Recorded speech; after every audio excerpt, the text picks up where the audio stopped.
የምር አርሰናሎች እድል ከናንተ ጋር ናት። እድል ከናንተ ጋር ናት። የዊልሰን ጎል የተሻረላችሁ እድል ከናንተ ጋር ናት። በቃ አሁን ካልበላችሁት ይሄንን ዋንጫ መቼም አትበሉትም። እመኑ። ይሄንን ዋንጫ ካልበላችሁት መቼም አትበሉትም። ኧረ በስመ አብ የምር ተደስቼ ሳላበቃ ነው። ለኔ ግን ማለት ነው ፋውል ነው። አዎ ፋውል። ኧረ በስመ አብ ዌስትሃም ተቀጣቀጠው። ይሄ ዋንጫ በቃ የእናንተ ነው። ሲቲ ከኤቨርተን ጋር ሲጥለን ታውቆኛል። በቃ የምሬን ነው የምላችሁ። ምክንያቱም 4 ጨዋታ ቀርቶ እንደዛ አይነት አስፈላጊ ፖይንት ሲጥል ሲቲ የእናንተ እንደሆነ በቃ ታይቶኛል። እኔ በቃ አረጋግጫለሁ። እድል ከእናንተ ጋር ናት። ዋው የሚገርም ጨዋታ ነው። የሚገርም ፍልም የሆነ ጨዋታ ዋው። እሺ እድል ከኛ ጋር ናት፣ እድል ከእናንተ ጋር ናት፣ እድል ከነሱ ጋር ናት። የንግግር ጭብጥ ምንድን ነው ማለት? ተደስቼ ሳልጨርስ ትላለህ። ለምን ተደሰትክ? የሊቨርፑል ደጋፊ እንደሆን ካውቃለሁ። ስለዚህ ለሲቲ እየወየልክ ነበር ማለት ነው። ለምን ተደሰትክ?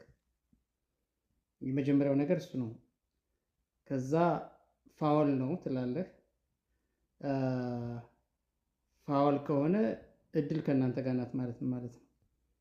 ዳኛው አዳላላችሁ ልትል ነው ብዬ ሳስብ ፋውል ነው አልክ። ፋውል ነው ካልክ ደግሞ እድል ከእናንተ ጋር ናት ምን ማለት ነው?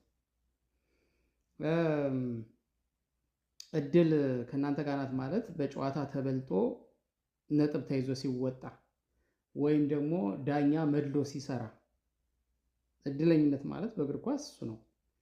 እንግዲህ በጨዋታ ተበልጣችሁ ነው ያሸነፋችሁ እድለኞች ናችሁ እንዳትል 63 በመቶ የኳስ ቁጥጥሩን በልጦ አርሰናል ሙከራ 14-9 ብልጫ ወስዶ ኢላማውን በጠበቀ ሙከራ 4-3 ብልጫ ወስዶ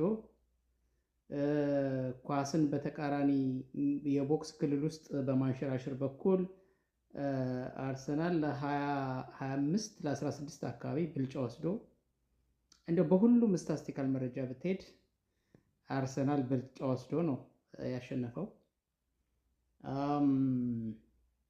እንግዲህ በሁሉም ስታስቲካል መረጃ ብልጫ ወስዶ ነው ያሸነፈው ስንል አርሰናል ከሜዳው ውጭ ነው የተጫወተው።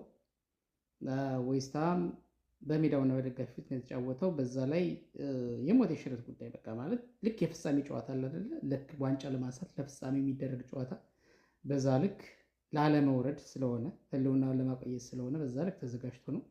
ደጋፊው ራሱ ድባቡ